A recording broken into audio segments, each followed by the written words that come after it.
Hello, everybody, and welcome to the Fandom Flux Podcast, episode 91, I think. I am your host, Flux Casey. I changed my name on fanfiction. I'm changing my YouTube name, too. Because, fucking own it, right? Why'd you laughing at me? Okay, Flux Casey. Okay. Oh, I'm sorry, King of Zero X. You know what, though? Does that name offend you? You know what, though? I'm okay with it, but you were just Casey for the longest time, and now you're Flux Casey. Oh, now that makes sense. I thought it was Xerox. See, that's the misunderstanding that happens, and I love it when it does happen. Because King of Xerox is just great. That's pretty dumb. Okay. I was going to apologize to everybody on the podcast, but since most of the people on the podcast aren't actually on the podcast, there's not much point in doing that right now. Look at me with my stable internet.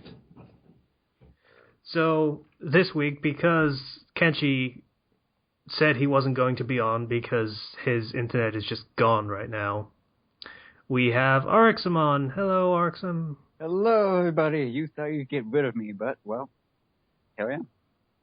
Yeah. And Slicer sucks. He sucks balls. Yeah. Moving on. And Zero's here. Hi, everybody. My name is Zero. How you doing?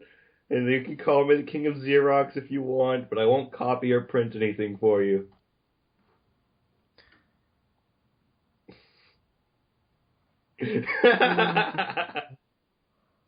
I'm happy. That Flux A little Casey bit. thing It seems like it. Yeah, I don't know why. I still don't know why. That Flux Casey thing put me in a good mood. Flux Casey. You have a weird sense of humor. All right. First topic, as always, is what we're doing. So what have we been doing? Start with Arixum because, why the fuck not? I don't know. What have I been doing? I don't know. God, every time you ask me that question, I just want to cry because my life is so boring. Oh. Yeah. Last week I went up North California, saw a couple family, small. Hey, I live in Northern California. It's cold as hell. How do you live there? Northern California? No, the area I'm living, it's over 100 degrees right now. Oh, okay, you live in a good area. Yeah.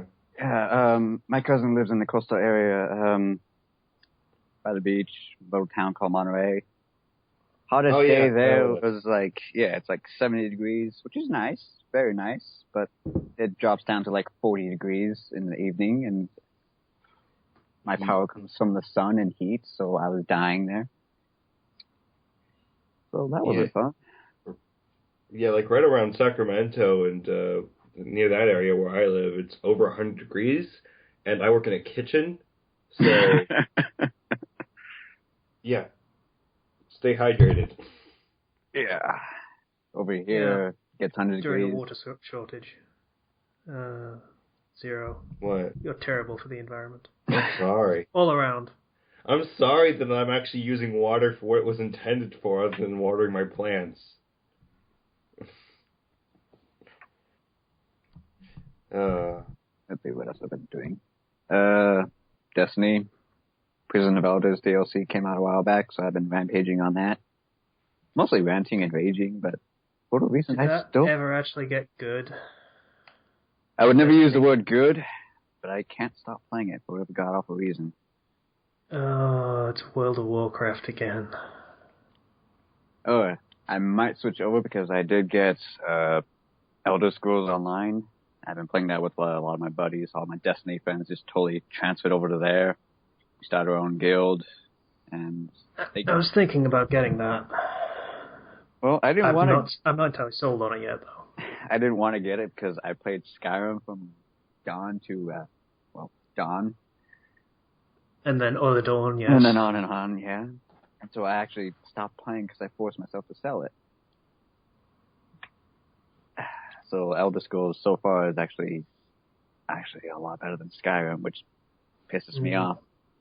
That's the unfortunate thing with Steam games. You can't sell them, so once you have them, they're just there in the list forever. And if you see them, you think, I I haven't played that in a while. Maybe I should try it. And then it's like 6 days later. And you've not played anything else. Ugh. I bought a book from a fan fiction writer. I've yet to read it. Mind you, I've had this book for like 3 months now. Who was it? The fan fiction writer is The Engulfing Silence. Oh, him. Yeah. I bought his second book. I read the first one. That was pretty good. Well, He wrote a second one? Yeah. Okay. Yeah. God, what else do I do? No, I've actually been working a lot on original works. Always been trying to. I posted like the first official chapter, and like there you are. Now people stop yelling at me to get it done. And now I'm stuck on the second chapter, not knowing where to go on the story. Oh yeah, that's the thing with original works is there's a lot less hand-holding than there was in fan fiction. That is true, but I have like a good decade worth of notes, probably longer than that, of the entire world, all the characters. I know pretty much everything except plots. I mean, I know all the major events that are supposed to happen, but I don't know how to get there. My advice is always start with the characters. What do they want to do? What is their end goal? And then just go with, have them do something that would get them close to their end goal. Right. And then find a character that would be against them achieving that goal, whether because they have a goal that is counter to it, or because they just hate that guy or whatever. And then you have basic bones of a story right there. Yeah, pretty much. But for me, I'm just picky. I can take the story either way. I can have, say, the main character become the best friend or the worst enemy, and I can just take it in a completely different direction. And me, personally, I can't choose between both of them. But, you know, this is my problem. This is me just being me. So I went back to fan fiction.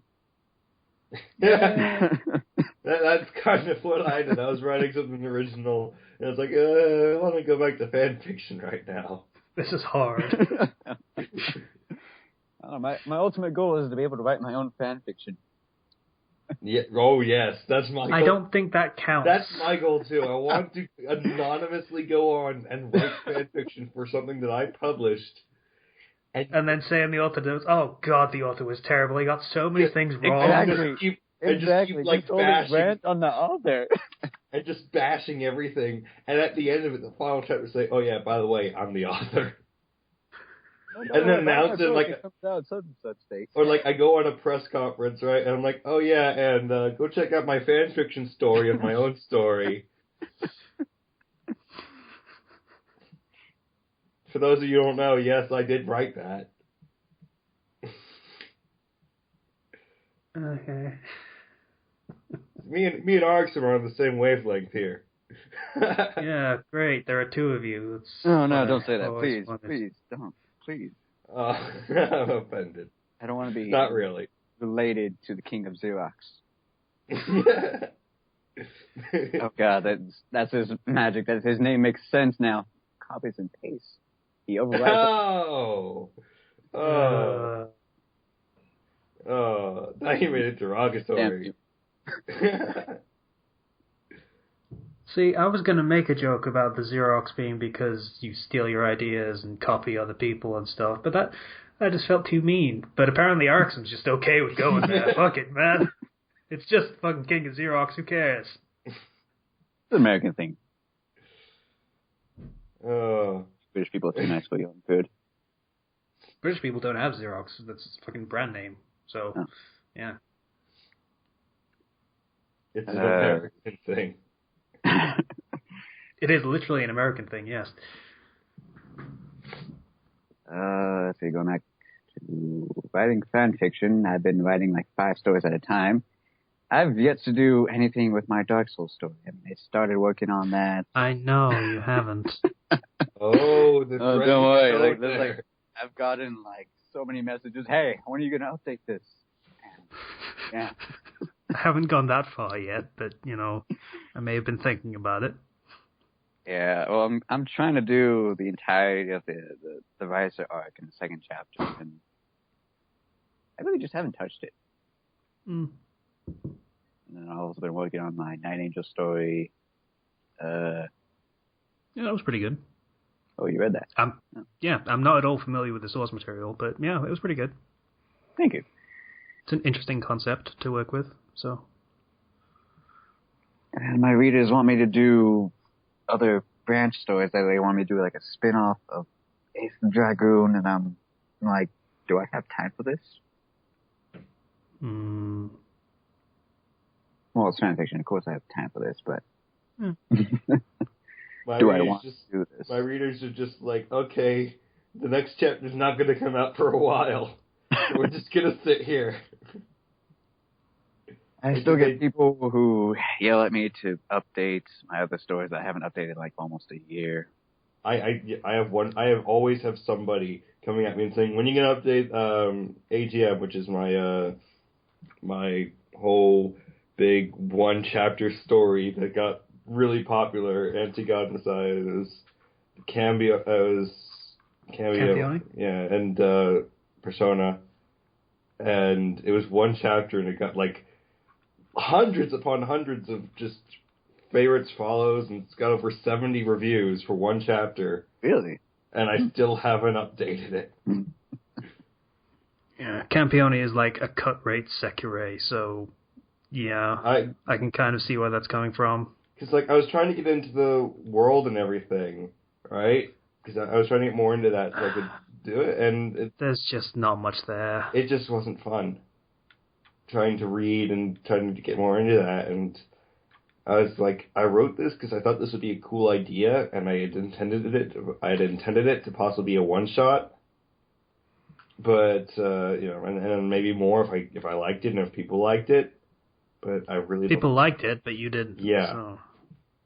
I don't get the appeal of Campione.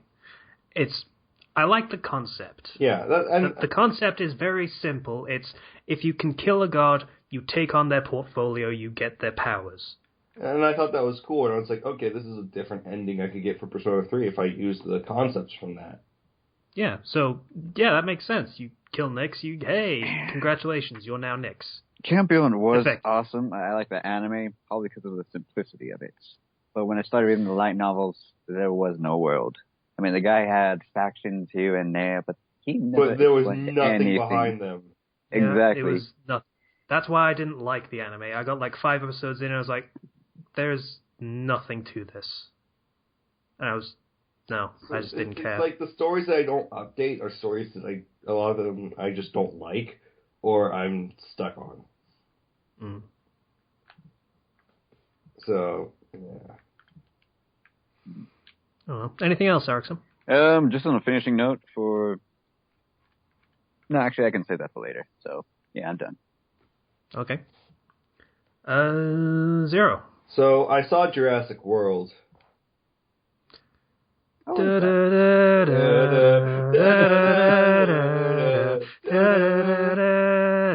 how was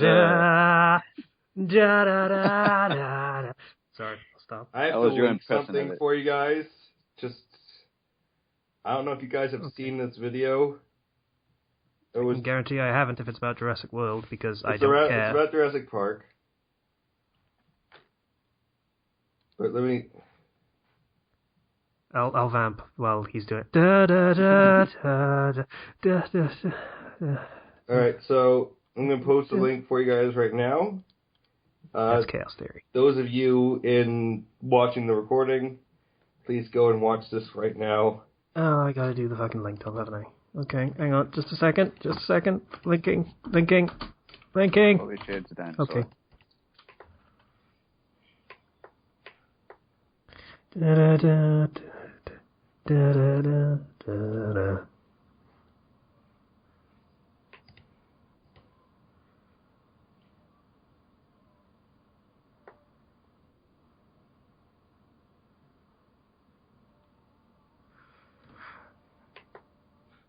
Yeah, so... My what the fuck is with him literally spinning her head round like he's trying to break her neck?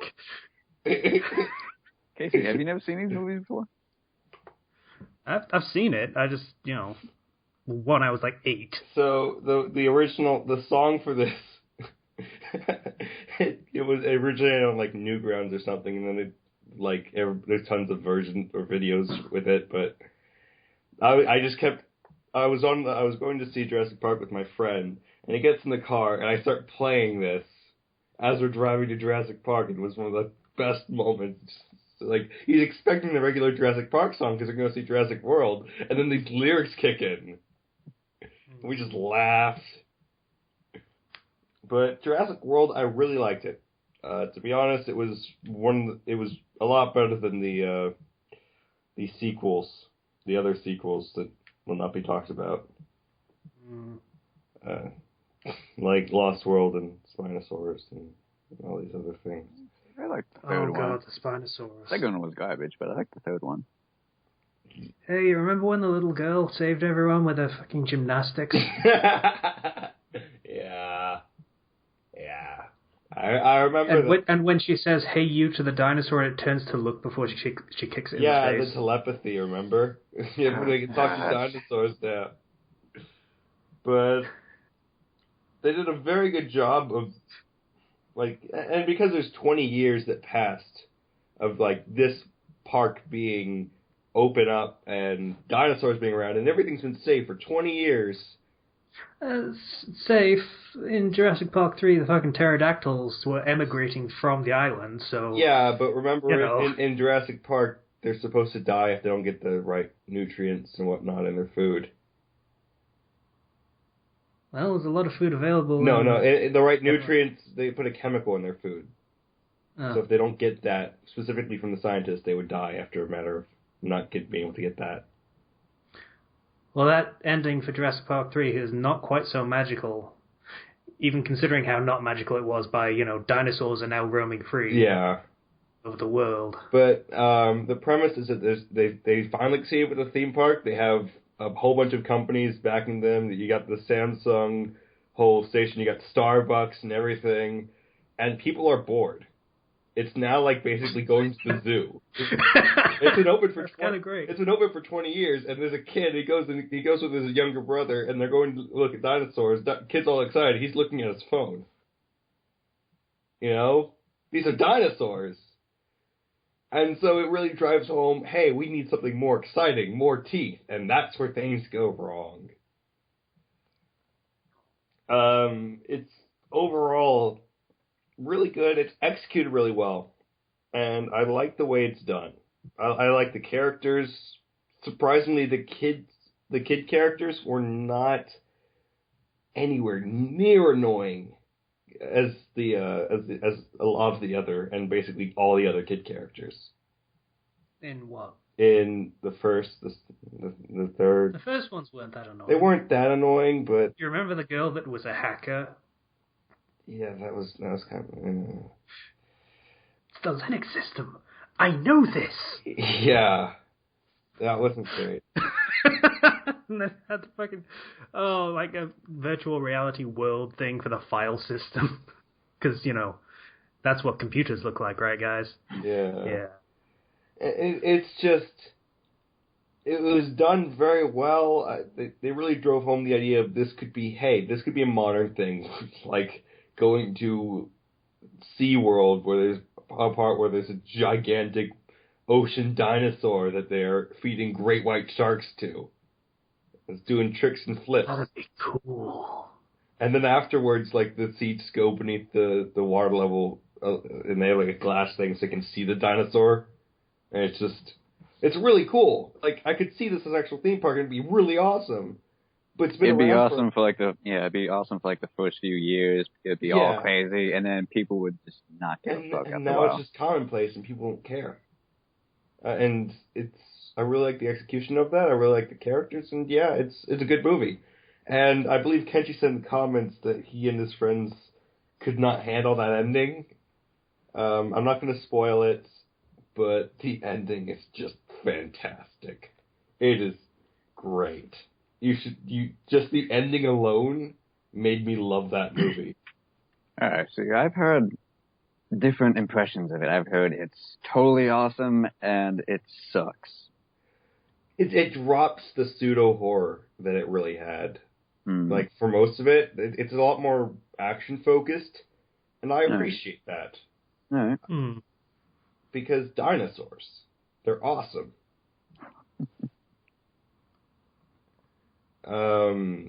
It's got criticism for some stuff with a female character, but I think it was actually done very well.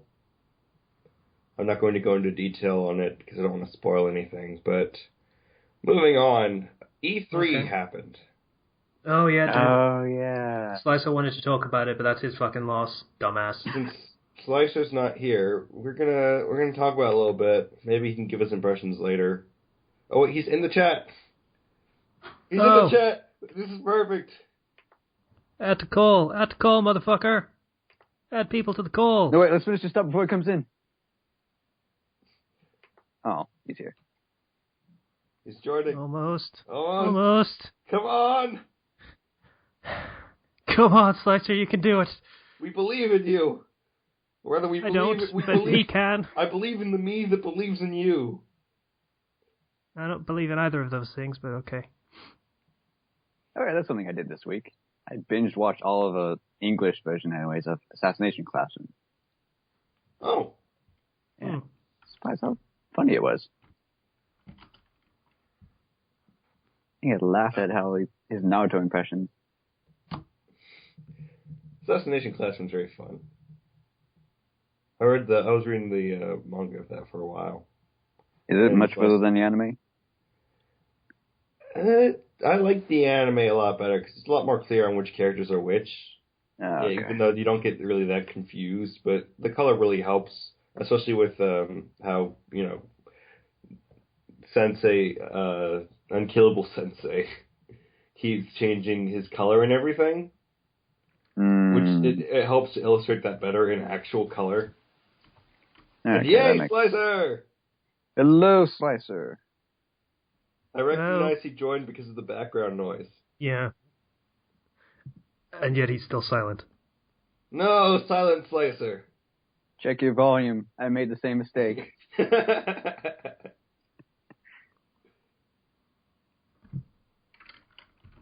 he plugging his mic in?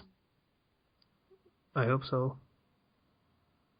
I'd like to be able to hear him. I miss his voice. Oh my.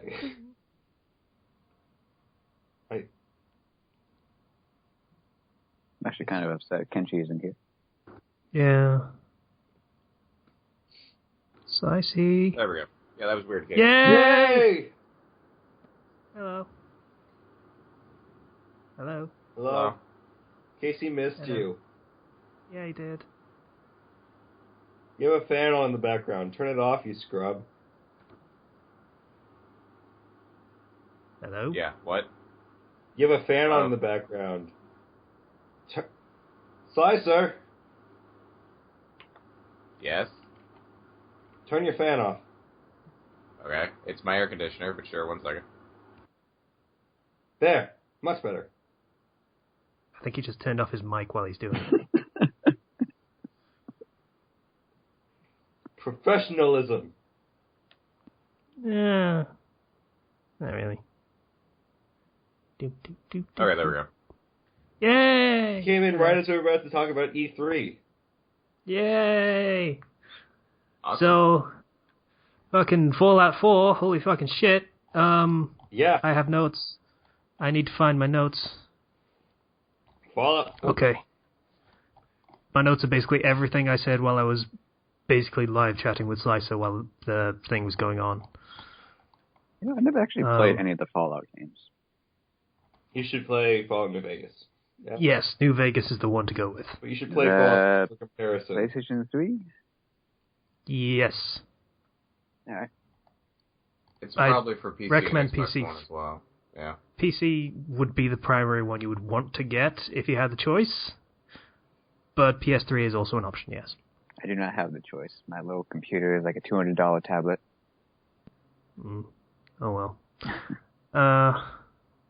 So let's just go with the Bethesda stuff first before we do anything else. Yeah. Just in general, not necessarily Fallout 4. So Fallout 4. Not Fallout 4. Kingdom Hearts. That's Square Enix. We're not there yet. So... Okay, I have no idea what you guys are talking about then.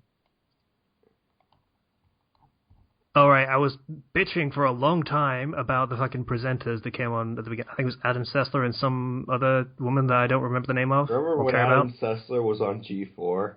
I do. We didn't get that channel, so no. He was on X-Play. I just know I hated him the second he started talking, and then he started talking about how great the plot of Fallout 3 was.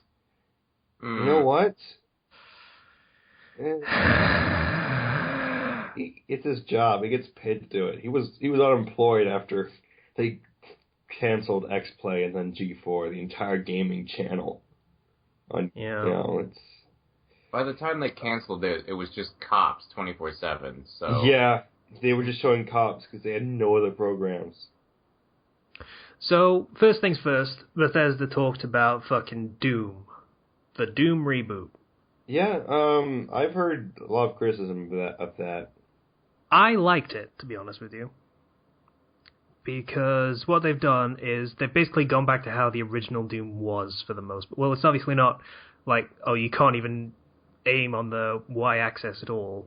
It's more like it's all fast again. So it's not like slowly creeping through corridors with a flashlight or anything. I've heard people say it's still slow. It's slow compared to the, wazzing about that you did in Doom 1, but it's still faster. And I like that it kind of has... I described it as a poise system to Slicer, where you can stagger enemies and then run up for a melee finisher that takes like half a second to execute. Yeah. That was pretty cool. I liked that.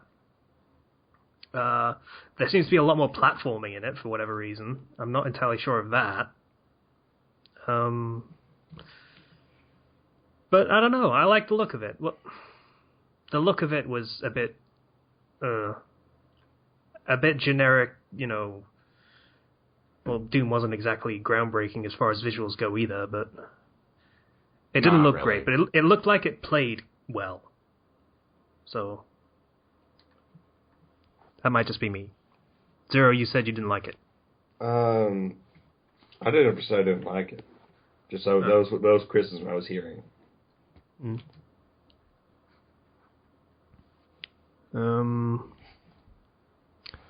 So after that, they talked about, Doom has basically a trial to player created content system.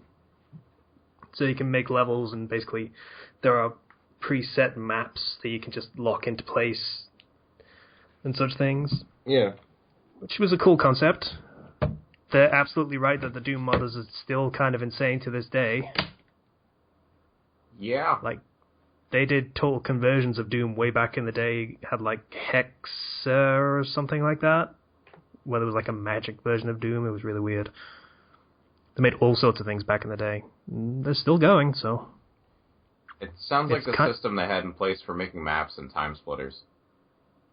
I didn't use that one, so I wouldn't know.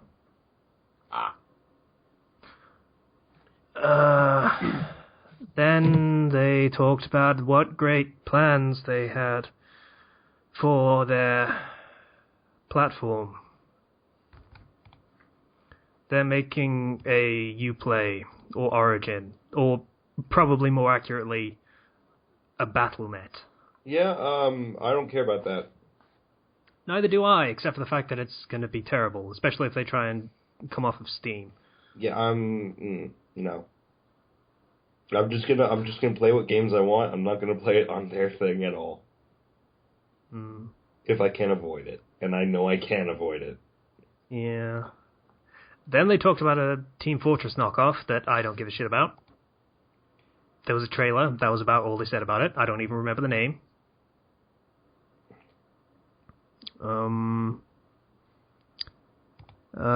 Dishonored 2. I was really pumped because you could be a female protagonist.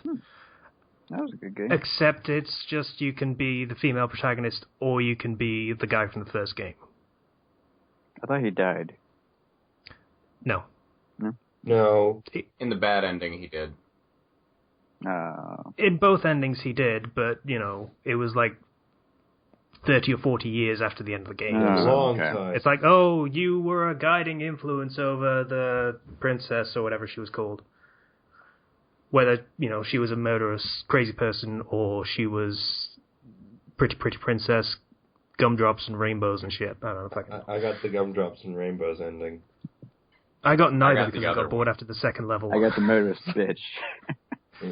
I killed everyone in that game. The murderous bitch one is pretty much. probably more realistic, to be honest with you. But my happy gumdrops. So after that, the Dishonored Definitive Edition, and there was an audible groan from the audience. That just made me laugh. Seriously, said the Dishonored Definitive Edition. Then, oh. Didn't they release one thing of DLC for that? Yeah, the fucking assassin guy. Yeah. So why is there a Definitive Edition? What are they going to put in there? I don't know. I understand you had a good game and people liked it and stuff, and you're releasing a sequel, but do you really need to release that game again? I think they're just doing general upgrades. Yeah. Elder Scrolls Online, I don't know. Apparently Orsinium's going to be a thing in the game. I didn't know it wasn't, but, whatever. Yeah, I don't care about Elder Scrolls Online, to be honest. Nope. Mobile crap, according to my notes, which was the Elder Scrolls Online trading card game style thing. Oh, God, why? Why? Yeah. So it's basically we have a franchise and we're going to exploit it. Basically, yeah. And then I said, Fallout 4 time, please be good, please be good, please be good. And it was. It was. So they spent 5 minutes showing us concept art, which is not art of the game. And I got a bit frustrated, according to my notes. Yes, that's all very nice concept art. Show the fucking game. The game? Guys? Yeah. So, the character models look a lot better. Yeah. Than they did in any of the other games. Mm-hmm. Because even in Skyrim, the characters just looked grimy for the sake of griminess. Pretty much. Very dirty. I actually like to look at these characters. Yeah. They look kind of like people, almost. Which is more than you can say for any other Elder Scrolls or Fallout game. So yeah. Very well done on that.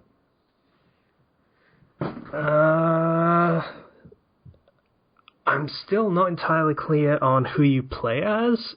Okay. The way they framed it, it looked like you were playing as the parent, but I'm pretty sure you play as the kid.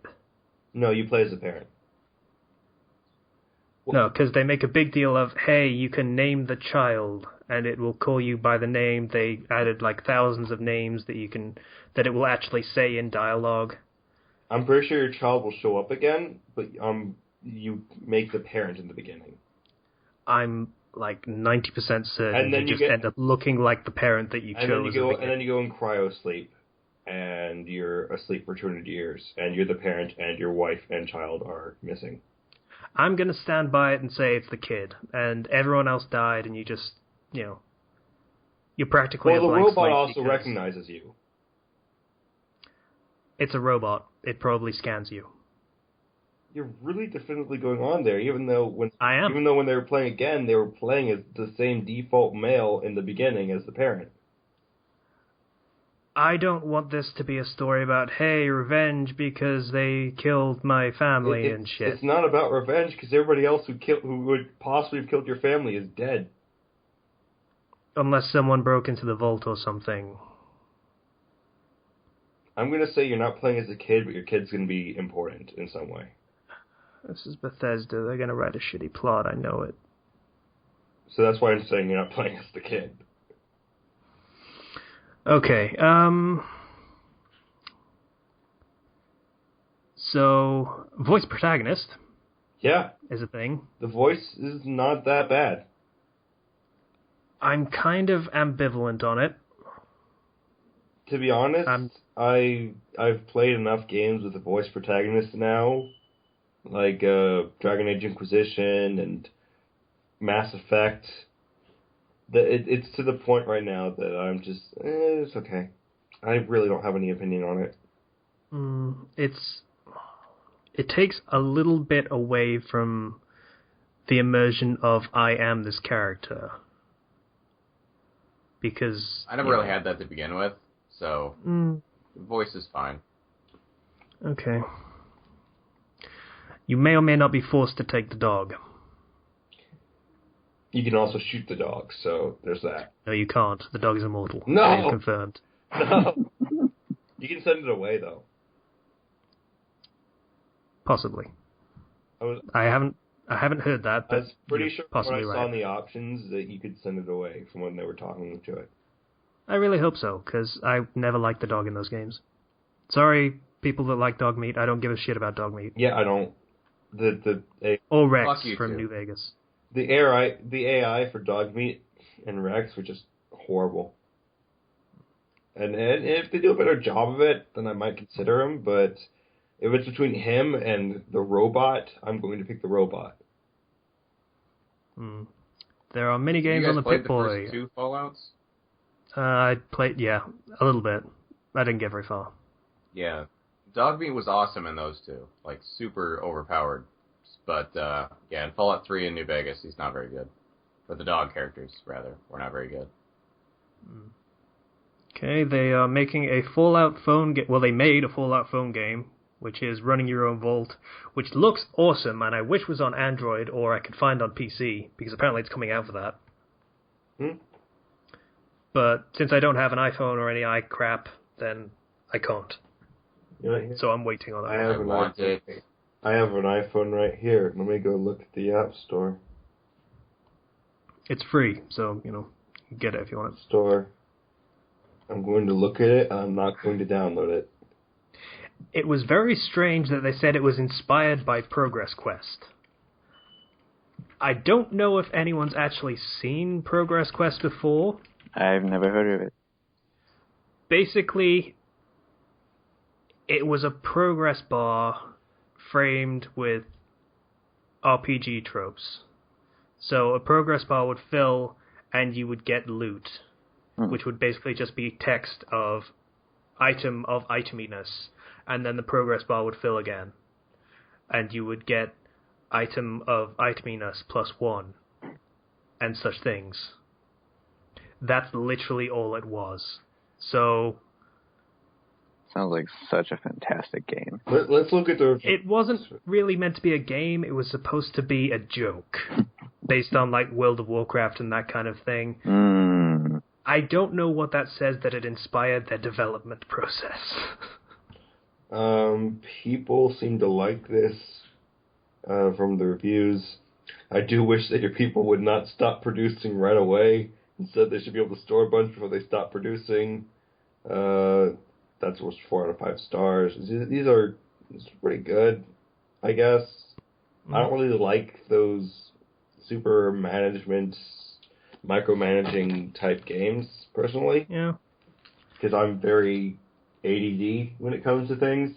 I always bounce around and do things, and I would not be able to concentrate that much.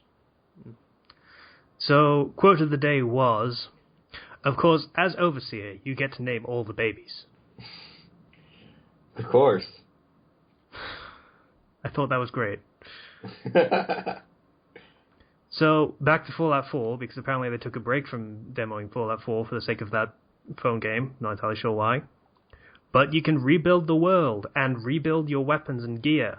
Yeah, that crafting system is really in-depth. And you set up infrastructure for the world. It's great. I would like to point out, like 60% of the plot problems in Fallout 3 was because they did not think about the infrastructure for the world.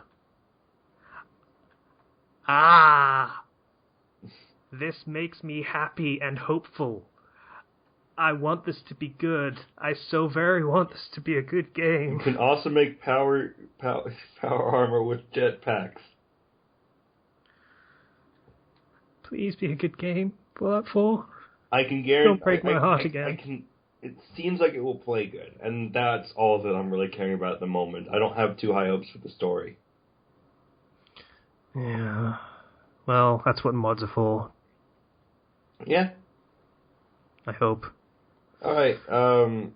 We good on Fallout? Okay. I think so. Cause I wanted. It comes out in November, and I bought the Pip-Boy edition. Yeah, I was going to, but then I was like, I don't want to spend that much money. It's a Pip-Boy, I know, but my wallet. Yeah. It was like $120, and then it's no longer available. But when I linked it to Casey, it was. Yep, and I bought one. So if I cancel that pre-order, I will not be able to get it anymore. Yeah. E3. You guys know I am a Nintendo fan. I skipped every other conference, so this is all going to be news to me. All right, so Nintendo, they showed off the new Star Fox. Hooray! They're calling it Star Fox Zero. It looks like it will play pretty well. I mean, the graphics still need a little bit more touching up, but that's set to release in the holiday 2015. And the thing about the Nintendo's press conference this year was it wasn't the greatest, by far. I mean, they showed some good things, like I'm a fan of Xenoblade X. They finally gave a release date for that. Fire Emblem Fates. They now have like some English dubbing and translation stuff, so that they showed off a lot of gameplay of that during the Treehouse event. And then they showed Metroid Federation Force. Okay. Which is a 4-player 3DS title. Oh. Sorry. It's Metroid Prime Federation Force, sorry. So it plays like Metroid Prime, and there's currently a petition to get it cancelled. Last time I checked, there were over 12,000 signatures, but that was yesterday. People were just so butthurt by this one announcement. They now have 16,000 supporters on it. So who do the other 3 players play as? There's no Samus. You play as Federation Force soldiers. Okay, in that case, no one cares about that game. Yeah. Well, people care about that game, but only because they hate it, and everyone else doesn't care. So. And you're supposed to do missions and fight monsters and stuff, and nobody likes it. Yeah, not surprising. So anything from the other conferences worth talking about? No one cares about. Yeah. I wanted to talk a little bit more about what Nintendo did, because... Did they do anything worth noting? They showed off the Mario Maker, where you can make your own levels, and if you ever played any of the Kaizo Mario mods, stuff even more insane than that is possible. Okay. Other than that, they showed off a bunch of titles that they already had announced. They showed off Shin Megami Tensei 6, Fire Emblem, a little bit of that. It's more Fire Emblem than anything else. Surprise, surprise. And overall, it was an underwhelming conference. I mean, okay. Yeah, it wasn't great. Sony basically won this year's E3. No, they didn't. Bethesda did. Well, they showed off the Final Fantasy VII remake for PS4. Is it actually a remake or just It's a remake. Yes, they specifically stated it's a remake and it's going first to PS4. Fuck yes. Yeah. They also... So, remake as in they updated the character models and everything to look actually current gen, rather than looking like PS1 graphics, right? Remake as in they are making it as if it was a PlayStation 4 game. Okay. So, yeah. And then they showed off Lost Guardian, the Last Guardian. It was Lost Guardian. Hey, remember that game that was announced in like 2009? But they finally said, "Oh yeah, it's coming out and stuff." So I still don't believe it. They showed off gameplay. So I don't care. I don't believe it. Yeah, Last Guardian, more like Last game in existence because it's going to take that long to make it. Here's the Final Fantasy... I'm trying to make a Duke Nukem Forever game and it's not working. Here's the Final Fantasy VII trailer for the remake. They also announced Shenmue 3 is getting a Kickstarter, so it can be on PlayStation 4 and stuff. So if you're a fan of Shenmue, they're making a Shenmue 3. Yeah. It already met its goal in like 24 hours. They showed off this thing called Dreams, and it's kind of like an artistic type module, so you can like animate and make music and everything. It looks really cool. And then they showed off No Man's Sky, which is... Oh, that game. I remember that. Why is Sony showing that game? I don't know. But they showed off that, you get to basically explore the entire universe. And it's really, really big. Like, the biggest map I've ever seen in anything whatsoever. Every one of those points of light is a sun. And that's a solar system. And all of these are solar systems! Zoom out, and it's just, there's countless dots, and just like... You remember Spore? Yeah. But they went to... That had a universe that you could explore, and all of it was the same because they had a universe that you could explore? Yeah, but... I'm hopeful on this. It has potential. It looks good. And that's... Having more world just means having less to fill that world. Yeah. You can't keep the amount of content consistent without, shrinking the amount you get bit by bit as you explore the world. That's just how it works. Yeah. They also showed... It's like a volume problem. They also showed off a new game, new IP called Horizon Zero Dawn.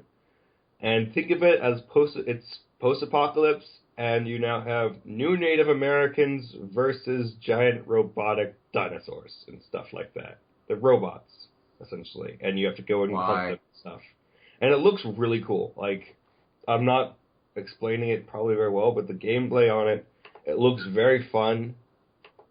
I'm hopeful for it, but... Are you sure you don't like it just because it's dinosaurs? No. Why would you ever... You missed this lesson.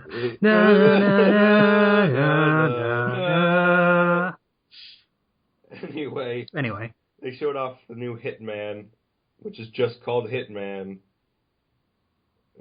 I bet it's going to be a hit, man. Yeah. And then Destiny the Taken King is a new expansion pack coming out in September. $40. Yay. Does not apply to anyone who owns a season pass.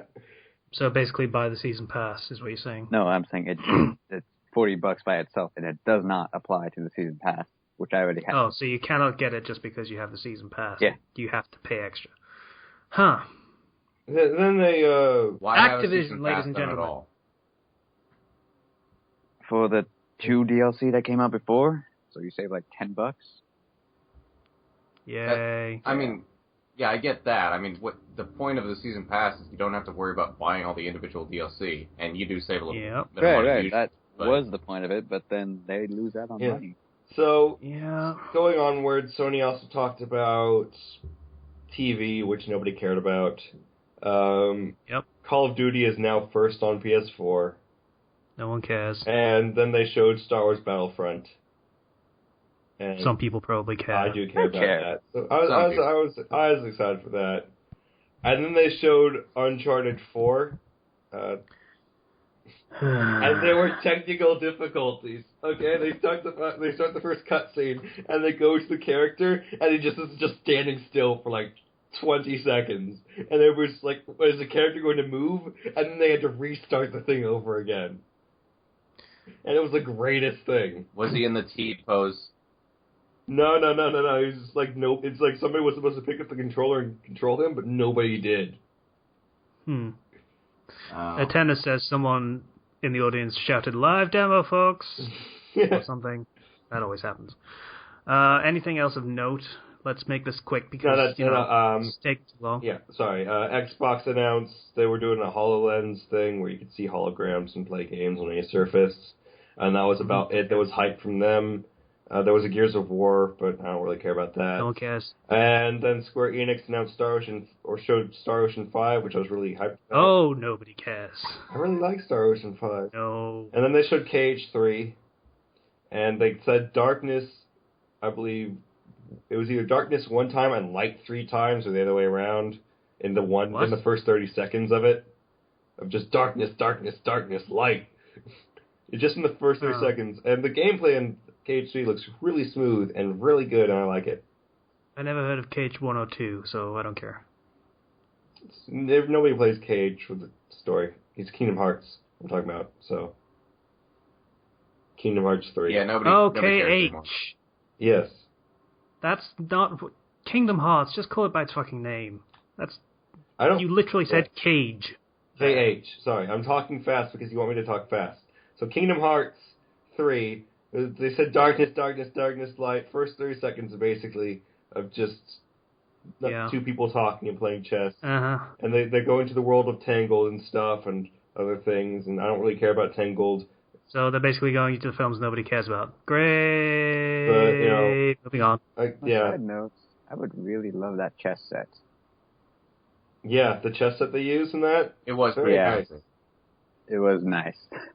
They're probably going to sell those merchandise. And that's about it for E3. That I can really say. Did EA or Ubisoft do anything at all? EA was boring.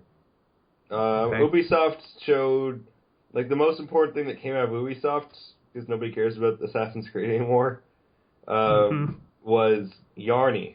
And it's this game developed by this Swedish developer, and the guy comes out and he's got, like, he's the most passionate person the entire night about his game, and he's just so awkward that the internet has just fallen in love with this one guy with this little yarn doll that he made himself, and this game Yarny, and it's just, he brings up Yarny, he's like, this is Yarny, and he waves his hand, hi, with a little high-pitched voice. It's just, and everybody else, is just like, the entire night was just stuffy old men reading scripts, trying to act hip, and this guy comes out and he just was genuinely passionate about his game.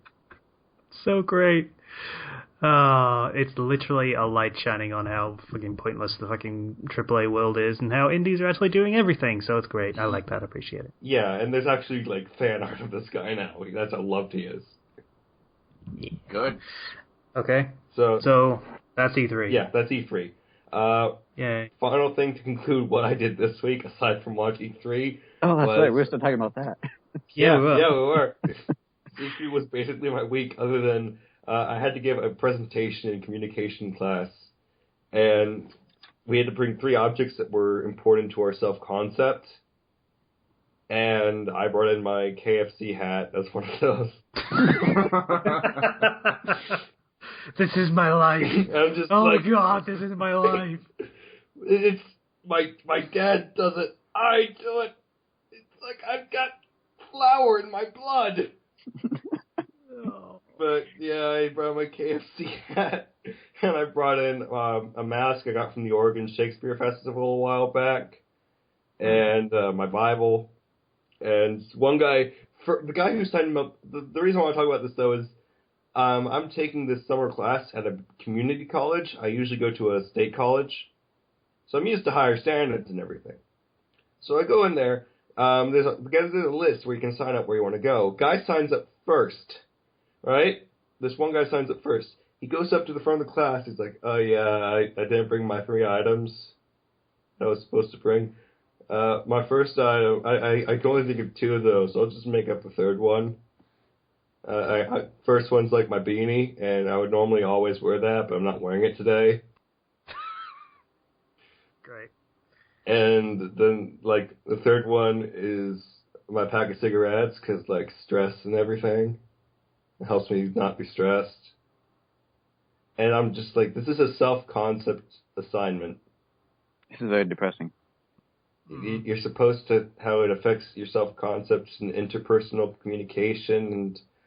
And I wrote notes, gosh darn it.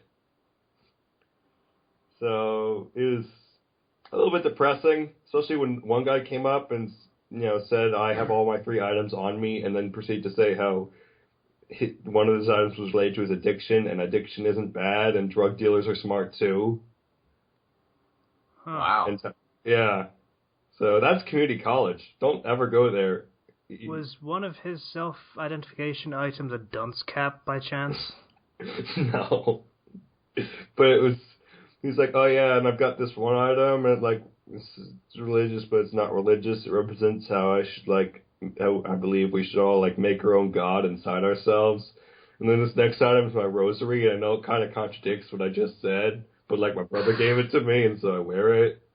Yeah, it just makes me uncomfortable when not wearing it. I'm just... This is the standard of the people. Yeah. And I went up there, and I gave I'm a fairly good public speaker. So I did a very good job in my opinion. I planned notes. I planned what terms I was going to use and how is that related to communication. And it was... And after all of this, there were some good people, but after all of this, the professor stands up and says, this was done very well. I really like the extemporaneous speaking that you all did. Speaking without notes. That's a good sign. And in the back of my mind, I'm thinking, this guy had no standards for this. He had no expectations going into this. He was just, as long as they're not looking at their notes constantly. And nobody took notes, except for me and one other guy. So it was depressing. That was my week. Is that everything, Zero? Yeah. Slicer, I'm skipping both of us. So, I got a job. That's my week. All right, first topic, because, we've been running for almost an hour now. E3 was a big deal. Okay, so, first topic. That fucking Japanese to English story shit. Oh, yeah. Yes, I know we've talked about it a lot. This deserves ranting about, okay? It has not gone away. It feels like it's gotten worse, right? So, I just linked something in the chat. I'm going to link it in the fucking link dump as well. Incidentally, this is the author that, deleted all my reviews and I'm mildly irked at, but that's, just full disclosure, that's not why I'm ranting about this. So, in that link... If you're looking at it right now, you should scroll to the bottom and look at the translation notes. I'll give you a second to do that. 1 Mississippi. Okay, now, look at that fucking list, okay? Alright, so, let me just say, if you can translate this exactly, why do you need to put it in there? I know means or huh? And like ano is basically one of those sounds that you use so you cover up a dead silence while you think of what to say. It is not even a word. Yes, I know, and you would only use that if you're trying to be intensely Japanese because you think ano sounds cute when girls say that. Eto, exactly the same goddamn thing. Yay! The translation is no! You can literally use the word no! Hi means yes. You can use the word yes. You can even say hi, and you don't even need to put a translation there. I know this is a Harry Potter story, but is there some sort of magic that translates the dude's Japanese to English, or... Harry learned Japanese. So he knows Japanese. He is the only non-native Japanese character in the story. This still happens. Okay. So let's say, as you're writing this, it's in his point of view, so it's still written as an English story. This is just him translating everything, right? Nope. For most of these translations, he was unconscious. The scenes were just Japanese characters talking to other Japanese characters. So it still works the same way. It's Japanese talking in Japanese. We read it as English. So desuka. Is that right? That's a translation. That is a sentence that you can just put. You don't need to translate an entire sentence like that. Why is oi in the fucking translation notes? That's not... Oi is an English word as well. That's not Japanese. I use that. Nani means what? Itoko means cousin. Itai means out. Yes, I understand. Use the freaking English. You don't know what's here? You don't know what is here that is acceptable? Here's what's acceptable. Senpai, not senpai with an M. Alright? Sensei is acceptable. Not Oka-san or Oto-san, typically, unless you want to really illustrate in a relationship. In this case, it's not really like that. Ototo, younger brother, that's not necessary. Ochibi-chan, why does it need to be in Japanese? Why do you need a Japanese nickname? Freaking Gaijin. You can probably get away with Gaijin even, because that's a specific word relating to a foreigner. But the rest of this is just so unnecessary. Like, gosh.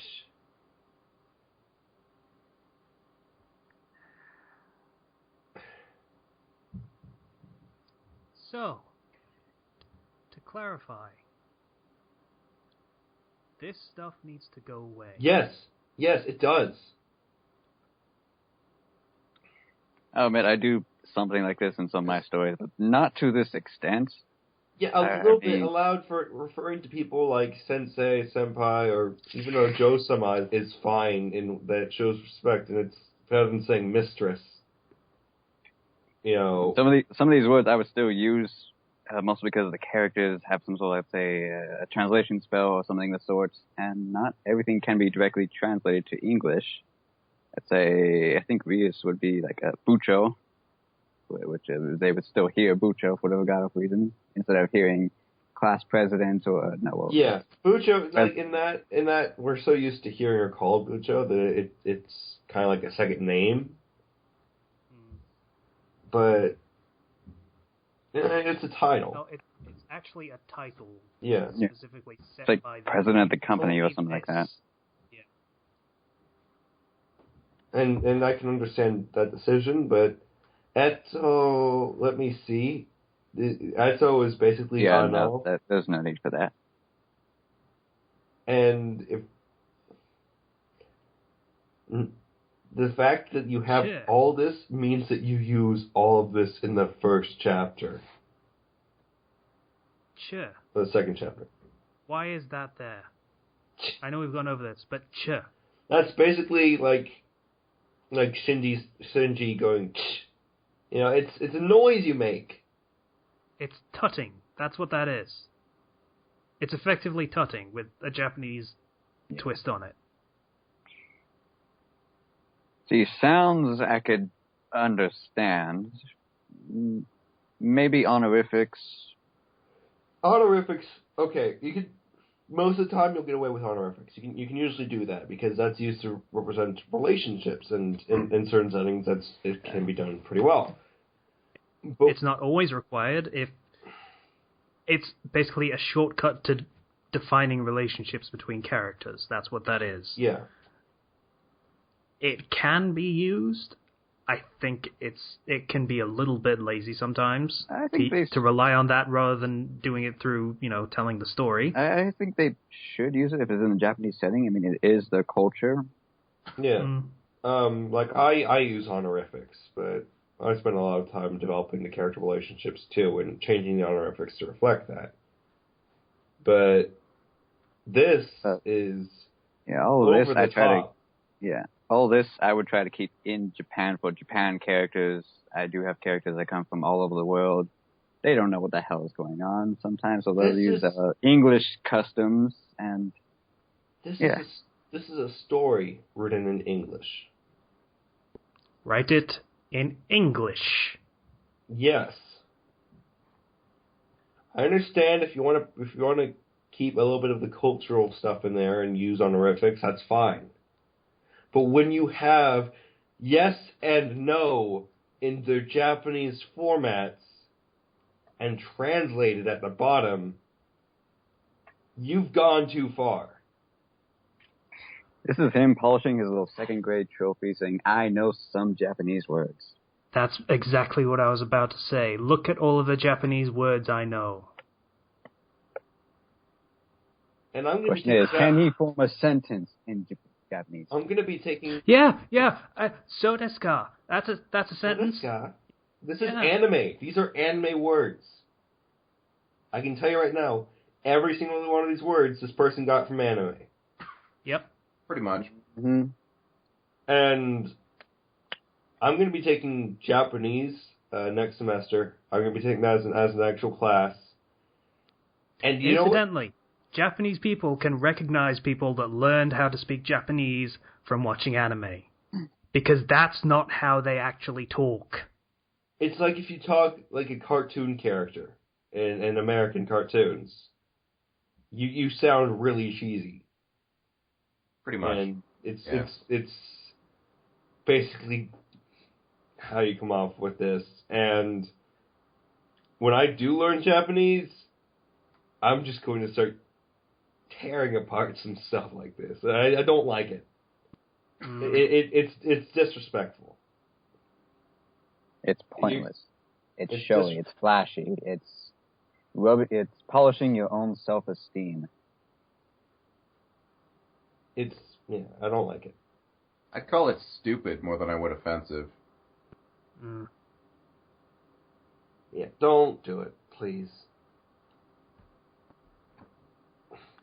Okay. Rant over. I needed to get that off my chest. Rant over. And close. So, Whatever. how long have you got, Erickson? You've got like... I got got like another hour if I really push it. Okay, we have about 55 minutes, so we'll try and cut it down from being an hour, at the very least. First kills is the next topic. Yeah. So I brought this up because this is when your character or a character kills for the first time. How that will affect them psychologically and to what extent you want to bring it out to. Because killing a person is a very big event. It is often downplayed in a lot of fiction. Where it's like, oh, I just killed somebody, or oh, I throw up and now I'm fine. Because the military specifically, they have to undergo training to not see people as people in order to minimize the effects from killing people. Even then, it's still not nice. Yes. Yeah.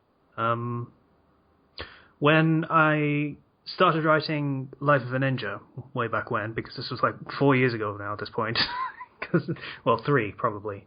But goddamn, I need to update that story at some point. Anyway, when I was writing that, and I did the chapter that deals with the team's first kills, I got a review saying I really played it up too much, because in the setting, child soldiers are a thing, and it was a different time, kind of, although it wasn't in the setting, but, whatever.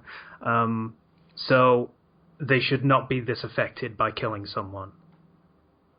That's not how it works, ladies and gentlemen. It is still an affecting thing, no matter what time period you're in, and that is more affecting if you're, like, close in, and you can see the light going out of their eyes, to use a very fancy way of saying it. Seeing their face, and it's like you are killing everything that person was. Their relationships, their hopes, their dreams, everything is being taken away by you. It is half of that, and the other half of it, I was going to say, is that it's a primal instinct within ourselves that pretty much says, oh shit, this could have been me.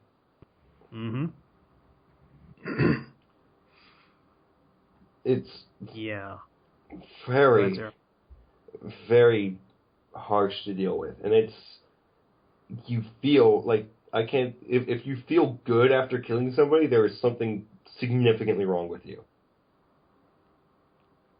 because it is such a monumental event to have done something that just wrong. There's no other way to really describe it. And even and the fact that you do it and you know it's wrong has an overwhelming effect.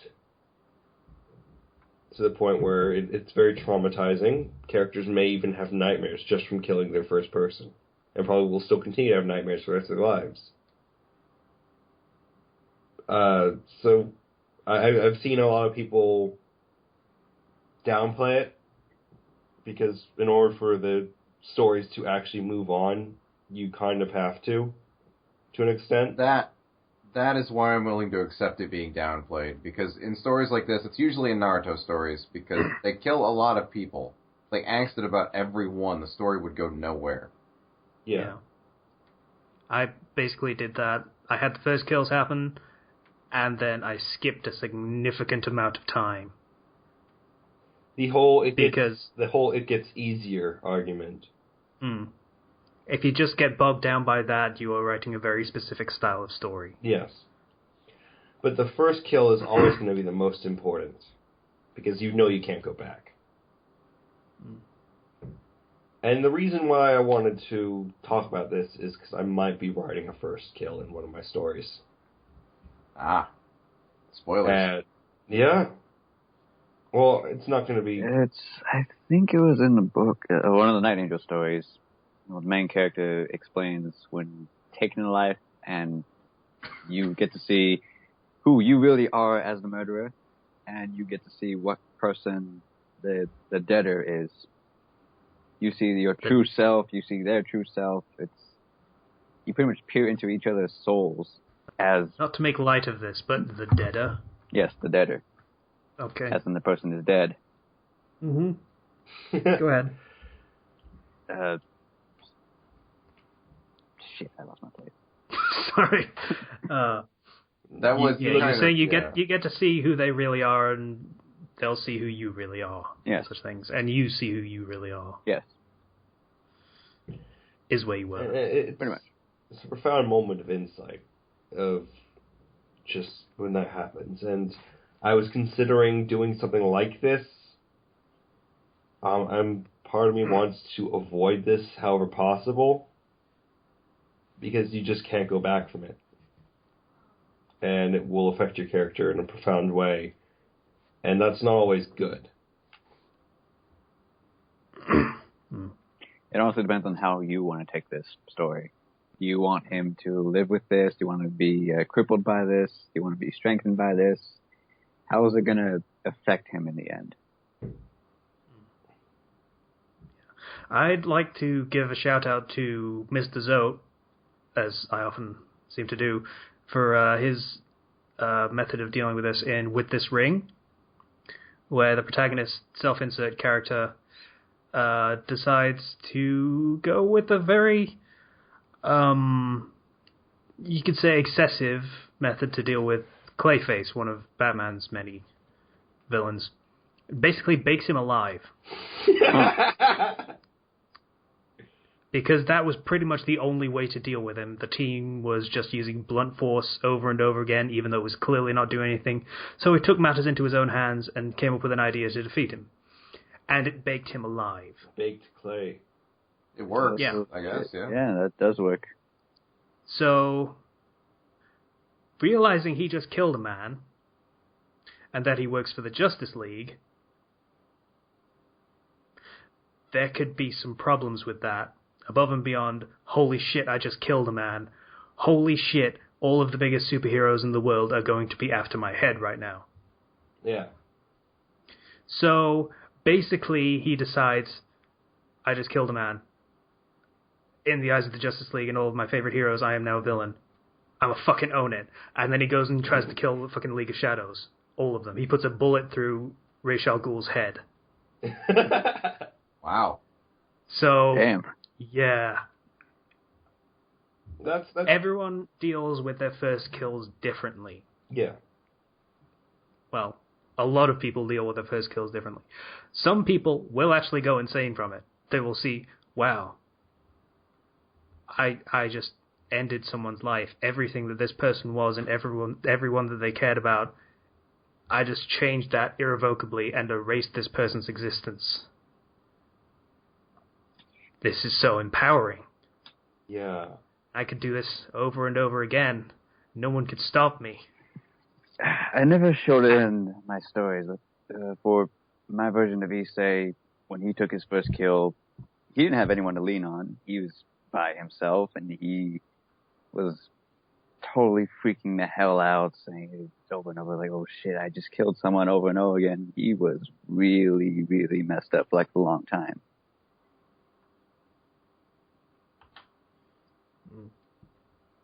Damn it, I forgot where I was going with this.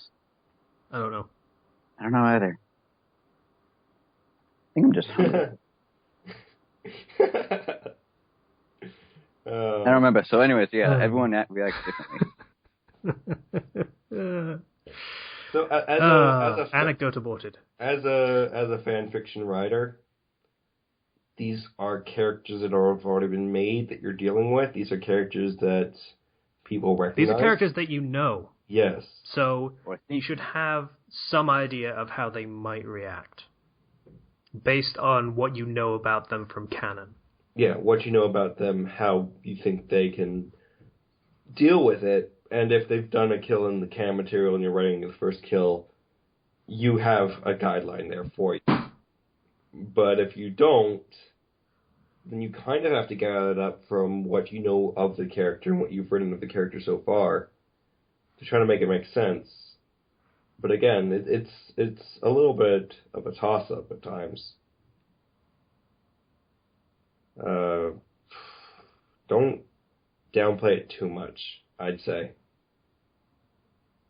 Like, I understand people want to move on with the story and not focus on that too much, but it's an important moment for the character. Yeah. So you can't just gloss over it. But at the same time, if you let it take over the story, then that's it. Your story is not where you were going with it. You can downplay it, but I'm sorry, you can downplay it, but the only exception would be is if your character is a really, really fucked up person to begin with. Yeah, it's a lot of it goes by a case-by-case basis. I'd say you can usually go more in depth with the first kill, but everything after that, don't try to get too bogged down with that. First kill is the most significant. Everything after that you can deal with however you want. If it is a particularly sympathetic, empathetic person, you could have them show regret over it every time it happens, but don't go too far, because at that point in the story, after they've killed a few times, they'll have realized them or me kind of state of mind, and they'll wish they didn't have to do this, but they'll do it anyway, because they have to do it. Usually, yeah. Yeah. And then you have the less empathetic characters that are like, okay, this is what I do. I kill people. It's just a part of who I am now. And they've accepted it. That's valid too. Alright. I think we covered that topic pretty well. Anyone got anything else to add before we move on? I don't believe so. I think we covered it. Just, if you that's everything. don't... I mean, it's okay to downplay it a little bit, but take the matter seriously, personally. Okay, on to questions. First question from Ryuhitsuya. Favorite old comedian? I'm not entirely sure what he means by old. So, Can I say Robin Williams? I guess he qualifies by most definitions of old. I guess he qualifies, yeah. But actually, now that I'm really thinking about it, favorite old comedian. There's a lot of old comedians. A lot of them are dead. He was in his 60s when he died. Yes, Robin Williams was an old comedian. Yeah, I know, but there's a lot of old comedians out there, and a lot of them are dead. I would probably go with either the Three Stooges or Lucille Ball. Oh, yeah, Three Stooges are a good shout.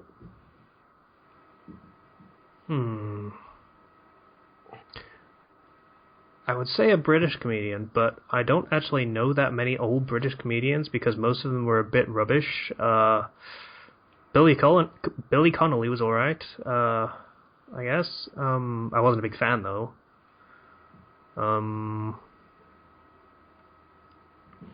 I don't... Mitch Hedberg, maybe?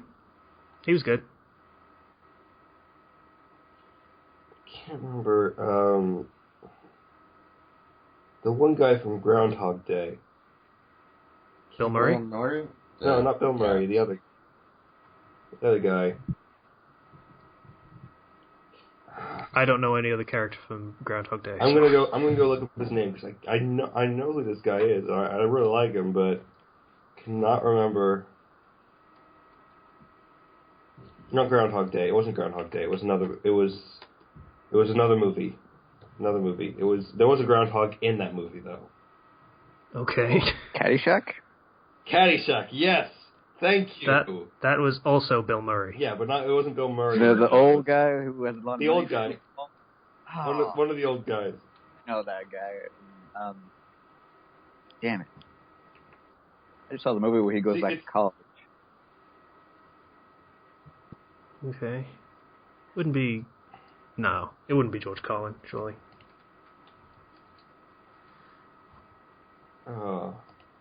He was pretty hilarious.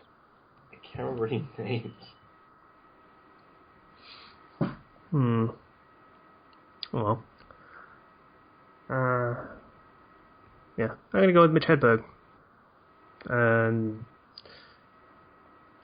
Arxum, who did you go with? Three Stooges or Lucille Ball. Okay. Slicer? Yeah, I got nothing. Okay. Zero. I don't really have one, but Bill Murray's a pretty good shout. Well, not Bill Murray, not Robin Williams, the one I went with first. He's pretty funny. I've always liked him. Good guy. Yes. I'm just gonna look up someone on Wikipedia and see when they were born. 1964. That counts as old, right? Yes. Yeah. Okay, Bill Bailey is absolutely my favorite old comedian. It's fucking great. Bill Bailey. Bill Bailey. He's a musical comedian. He does songs a lot. But also very out there comedy. So it's very strange sometimes. He's very, very good. Yeah. Okay, and next question. This one's from Arixum. Wait a minute. Okay, so I've got this as when to go for sequels. So apparently the reason for this question is because I reviewed Arixum's story, Eighth of the Dragoon, and said, wow, after this fight, I could absolutely see you cutting the story off and making a sequel. It feels like this is one of the very few points where that would actually be okay for a fanfiction story. So apparently that made you want to ask why, I guess. Well, I've seen a couple sequels and fanfiction here and there, but for the most part, I do see a lot of arcs also finishing in major projects, and they just keep adding on to the next story, keep adding the same chapters over and over again. So even if the word count gets 1 million, I honestly see no point in making a sequel. So I was just wondering what was your impressions on it. See, here's the thing with your story in particular. Because you made a very specific character who is very much defined as the adversary over anyone else, there is supposedly a great adversary that's going to come out later on in the story, which I imagine comes from DxD canon. You defined this very specific enemy character, and he pops up several times throughout the story so far, readily and happily fucking with the main characters in horrible, horrible ways. And you basically have the final fight between the protagonist and this character now. The way I see it, it's kind of like an arc from any shonen series. So you could consider it like the Frieza saga or something. Okay. That kind of thing. That's what it feels like to me, because you've made this one enemy character so significant to just about every character in the series that them being gone makes the story a different story. Alright, I can see that. That's basically my logic on this one. So it's an event that actually gives the story something of a tonal shift. And that's the point where I feel like it's worth considering cutting your story into separate parts. Like I say, it's not a requirement, obviously, because people do different to that. Obviously, they just have one story and it's millions of words or whatever. You know, it's an option. And it's a circumstance where I feel like it's something that you could do if you wanted to. On notes, if I do that, let's say he wins, let's say he becomes 7th. Do you know what the abbreviation for that would be? STD?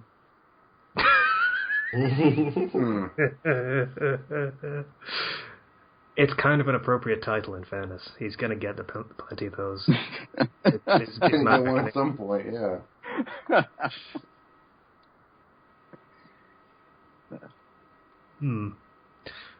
So, anyone want to jump in on that particular question before we move on? I don't know.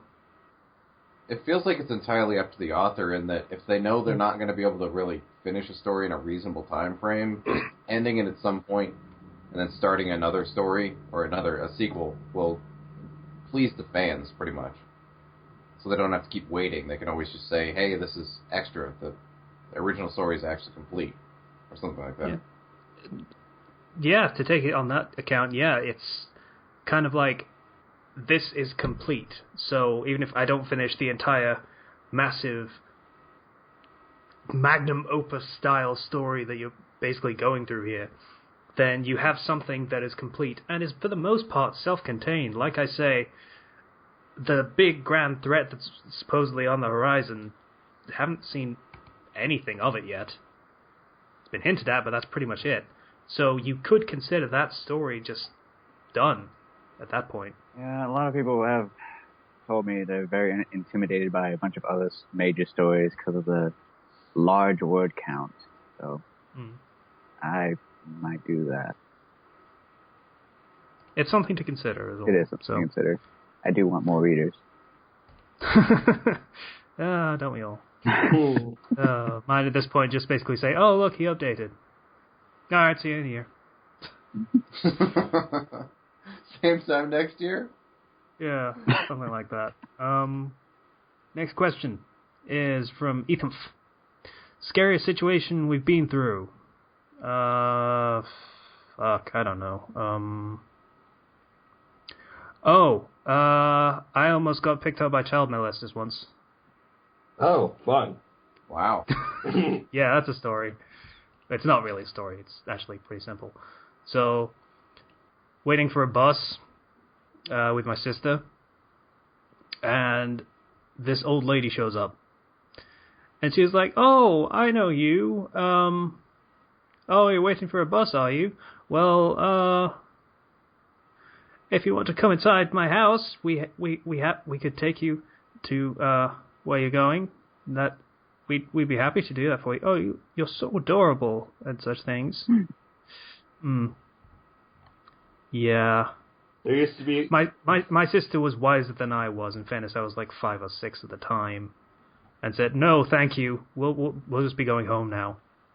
There used to be a white van that drove around my elementary school. Well, not my elementary, but my local elementary school. Just a white van, and there is a sexual predator in my neighborhood. We did the website search. Just one guy. I don't know if he's moved out yet, but there were some things that were kind of suspicious. Right. Yeah. This suddenly became about child molesters. I apologize. In fairness, pull that subject away from scary child molesters. Things, that'd be at the top of the list. Slicer, please save us. from child molesters. My mom has lupus, so she doesn't have much of an immune system or something along those lines. More cheering. Oh. Yeah, so it's not much better, but yeah, she had a health scare a few years ago, so she was like, pretty much had to be in the hospital, or should have been rather, but we're poor, so awesome. So this is the scariest thing. Arxum, save us from everything else that everyone else has said in this entire question. Alright, I got a good story. I think it was like a good year after graduation. No, when did the third Twilight movie come out?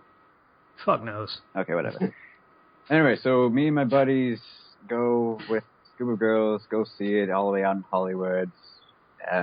We stay for the midnight showing. I'm dying by this point. This is another story that I had a dare with another friend who could stay awake the longest.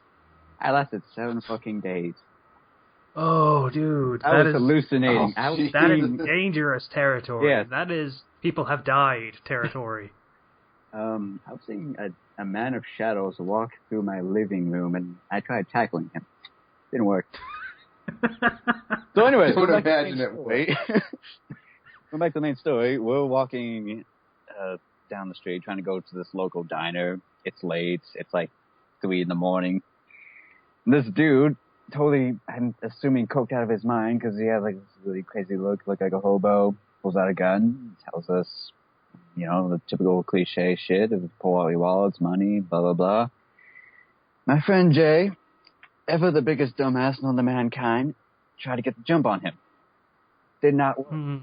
The man got scared. He shot around, and miraculously, it missed, and he took off running. So yeah. Huh.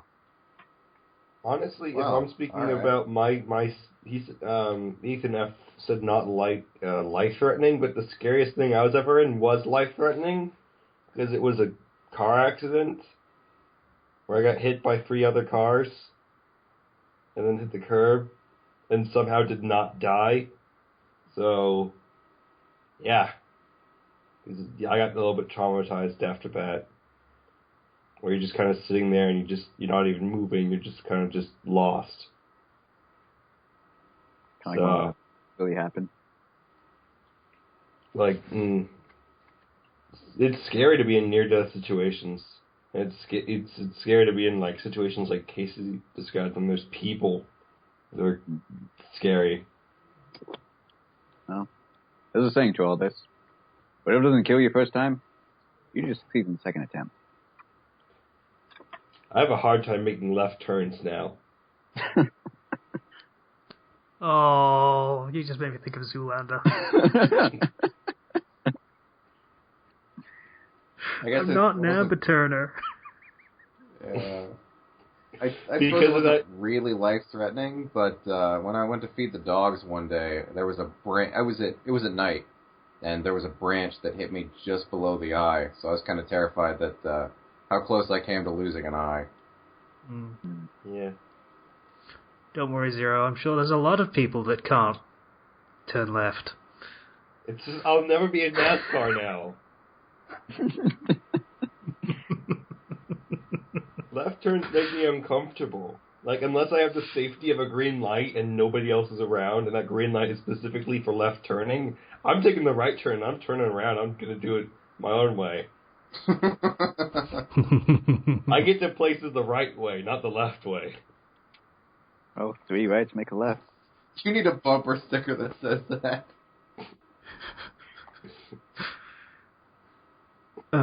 Okay, next question, last question. Favorite horror thing from Ethan.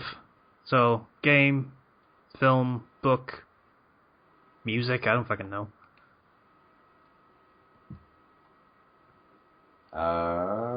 Silent Hill, I guess. My mom played Silent Hill 1 while me and my brothers watched. It wasn't really scary, but it was kind of a horror thing. Otherwise, I just kind of avoid all horror movies and games and such. Silent Hill games tended to be a slow build. Let's play PT. That was hilarious. As somebody who has not played horror games practically at all, and does not like to play horror games, just go to my channel, because you'll find the only times I've ever played horror games right there with Slender and Five Nights at Freddy's. And you can see me freak out a little bit. And that's about it. I don't like horror games. I can handle movies. I can really handle movies because I can separate myself at least a little bit. But with a game, I freak out. Something's chasing after me, I freak out and I run into walls, and it's not good. Why don't you just pause the game? I don't think of that. It's like, why didn't I step on the brake when I was in the car accident instead of going down two more lanes of traffic? It's because I was terrified. Fear froze up. I freeze up in fear. I'm not an action man that goes all actiony when he gets scared. I gotta go with any exorcism movie. It's because of demons and devils and all that sort of actually fascinate me.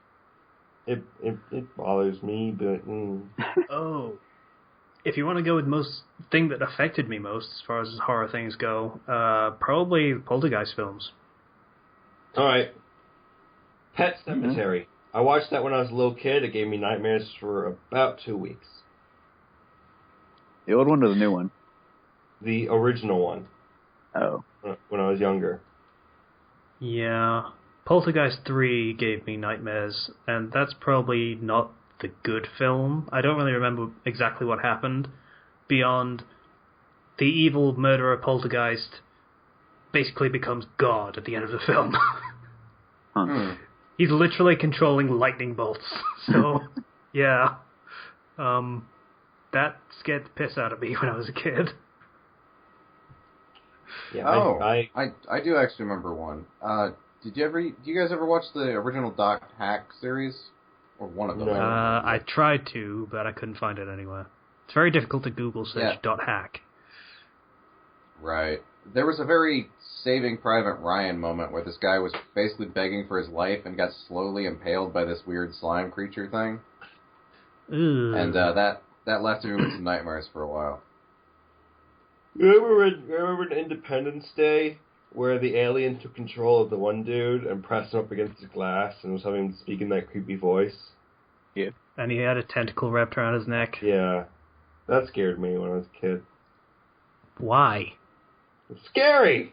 I am very... Independence Day! I do not like scary things very much. They had the president flying a fighter jet. What the fuck were you scared of?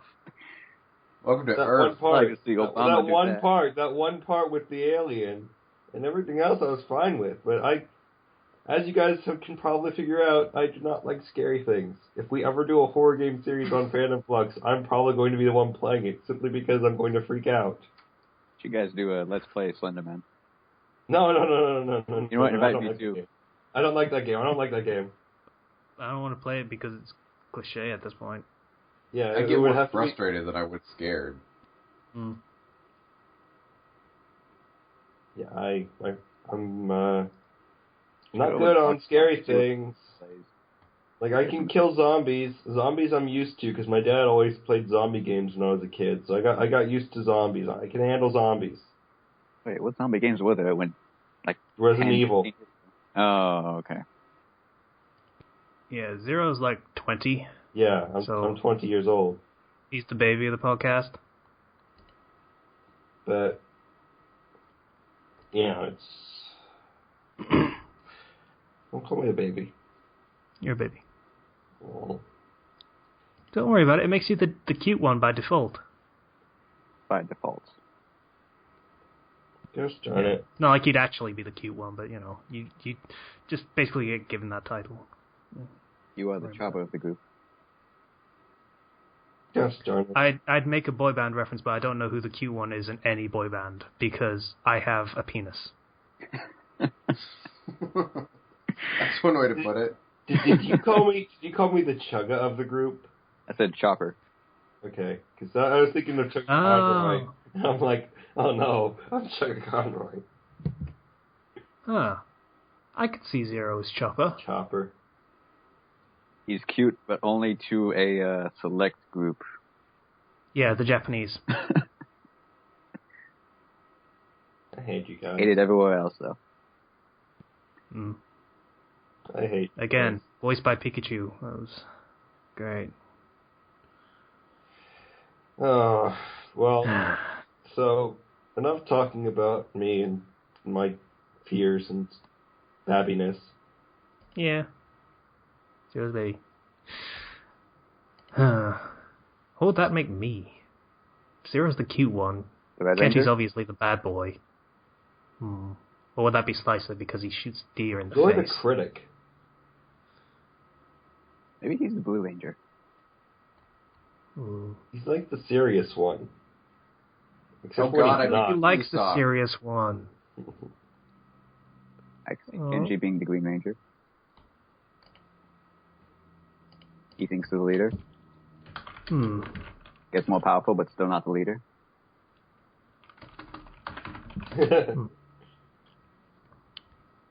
Okay. Oh, hang on. There is the TV tropes page for the boy band. So I'm going to look and see if it has... There we go. Found it. There is the cute one, which is obviously Zero. The older brother, which is a cool, reassuring figure that the girls can relate to. Slicer? He has little brothers, so I could buy that, sure. The shy one. Casey. Nerdy than the rest of the band, he's cast because nerds are sexy. May come off as wondering what the hell he's doing in the band. Yeah, that's me. What he's doing in the band in the first place. Wait, no, I made the band, so... No one else knows the this. The reason is obvious, but the additional reasons are not. There you go. Not that I believe that. It doesn't fit perfectly, but... The sweet one, the unofficial face of the band, and the one who was put there to draw the squee of millions of adoring teenage girls, Kenji. God damn it.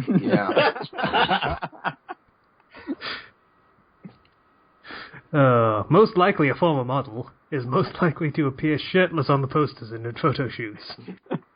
He is also the one most likely to have a successful solo career once the group disbands. Fuck you, Kenji. His reaction to all this. We'll find out when he listens to the episode. That and the bad boy in Rebel. Yeah, he's literally two of them at the same time, and the two good ones as well. So I have to be the cute one, I guess. I'm less sexually threatening than the sweet one. Yeah, you are. Nothing that spoils the bad boy, so I am Kenji's foil. Just why it's great when we do Let's Plays. Yeah. Okay. Recommendations. Anyone got recommendations? I do. Okay. Don't we have more questions? No, that was all the questions. I thought somebody asked if we what we saw ourselves as or something in the podcast. Or not like roles like we just discussed, something, I forget. If whoever asked that wants to ask it again, because I don't remember anything like that at all. I did check before we started, and I didn't find that one. So maybe I just missed it or something. Who knows? But we're running out of time anyway. So, Right. Recommendations. Go ahead, Erickson. You said you had one? Yeah. First is a book called American Gods by Neil Gaiman. Oh, yeah. Okay. Sorry. I actually only know him because he wrote a Doctor Who episode and it was really good. Oh, yeah. This stuff is actually very, very good. I read some of his other works, and yeah. This one is all about... when coming to America, all the people bring their gods with them, old stories, this and that, but as the centuries go by, new gods replace them. You see, American tall tale legends, let's say Johnny Appleseed, Paul Bunyan, Paul Henry, so on and so forth. But you also have the newer, fresher gods, such as the god of television, the god of media, the god of internet, the god of... I forgot what else. I think credit cards. Yeah, credit cards. That one in the face. So, I bet the god of internet is basically just constantly holding his butt cheeks apart, just constantly stretching it out. All the time. He just has to, because that's what the internet is at this point. Well, he is a badass. So, anyways, the gods of old are dying. There's a lot of them. The main character is Odin. He's pretty much old. He's pretty wrinkly, withered, and he's trying to amass the remaining gods that still have some little bit of legend. It's a very, very interesting story. All the characters are pretty damn well good to find. The other main character, Shadow, a regular dude, kind of just goes along with the flow, but he'll ask questions here and there. He's not a pushover. He does accept things, but he still question it.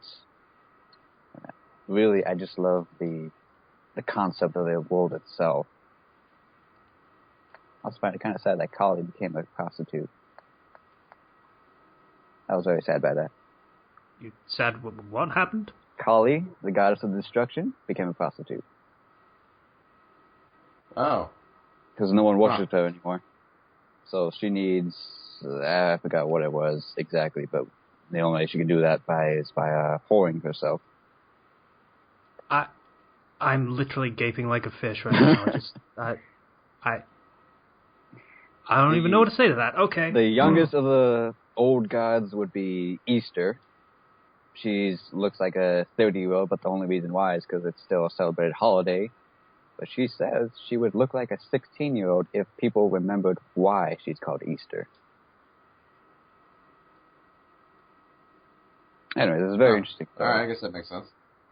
The other story is a fan fiction called Beyond the Outer Gate Lies by Gabriel Blessing. I've heard of this one. This one is, That's Dresden Pop. Dresden, yes. Yeah, so I never read any of the stories, so I'm assuming this takes place after he fought He Who Walks Behind, or after, or something like that. He's sealed away in the outer gates, and there's really no way back to his home. The only way to go through is through the dimensional gap. That's right. This is a DxD story, by the way. Huh, yeah, okay. So, the exposure to the spell that he used, plus with the dimensional gap, ate away at his soul or something, so he, for whatever reason, looks younger. So he's 16 again. Of course he is. Yes. Because it's DxD. Yes. So, he follows the regular DxD canon. He's a pretty down-to-earth guy. He's not overpowered at all. He has a lot of flaws. He can't really take on even some of the beginning bosses, like Kolkabil. And it really... Kolkabil. I'm sorry. Actually, I don't think I read it. Did I see that episode? No. Anyways. It mostly takes place focusing on him, solving a few problems here and there. Kind of treats Rias and her peerage like as side characters. Mostly focuses on him and his relationship with Sona. So, I liked it. Yay! Underappreciated character, yay! Yeah, that's my recommendation. I read a story and I don't remember whether I recommended it yet. Give me a second. Anyone else got any recommendations? Yeah, actually, now that I think about it.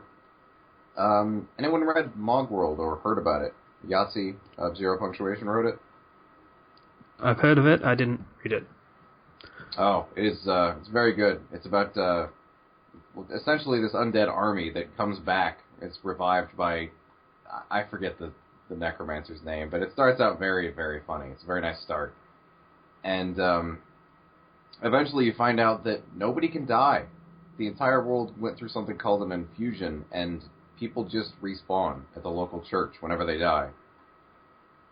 And so Jim and all the other undead people are aberrations in the world, and it eventually goes on to how Jim and Meryl, the assistant of the necromancer, and this really funny undead priest guy it's like Alexander Anderson, essentially, from Hellsing, only not badass in combat. He's just a priest. But it's about them discovering why nobody can die, and Jim wants to die. That's his overall goal. He's not trying to save anybody. He just wants to be dead. Is this a book or fan it's fiction? very well written. This humor is very dry. What was it called again? Because I completely zoned out while I was looking for something. Mog World. M-O-G World. Oh, you're just recommending the book. Okay. Yeah. Okay.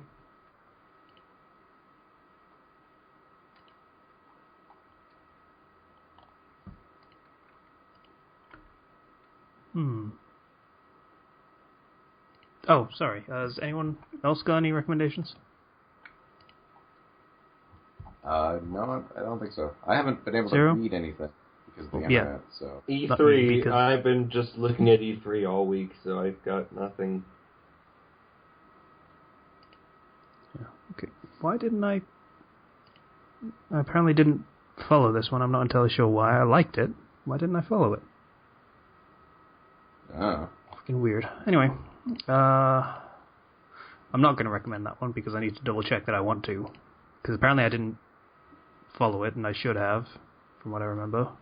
You think but if there I might didn't, be a reason for that? Or? There might have been a reason why I didn't follow it, so I'm going to double check. But the one I'm going to recommend is, funnily enough, I'm going to recommend a Charmed story. Charmed, I'm sure. Or, to clarify, a Charmed and Supernatural crossover. Oh, okay. Alright.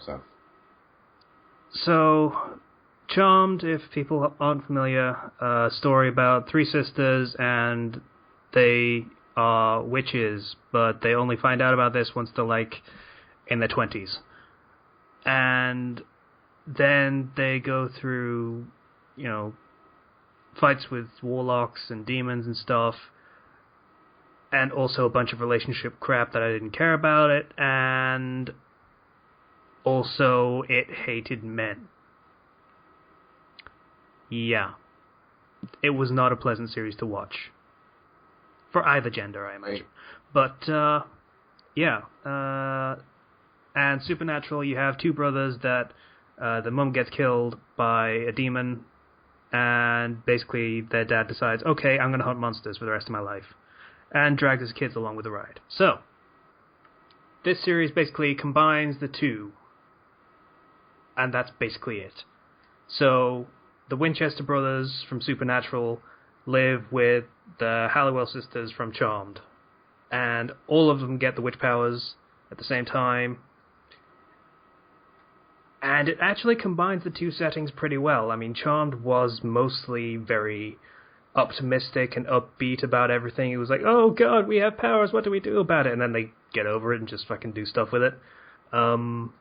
Supernatural was fucking miserable all the time. It was basically, how can these characters suffer more?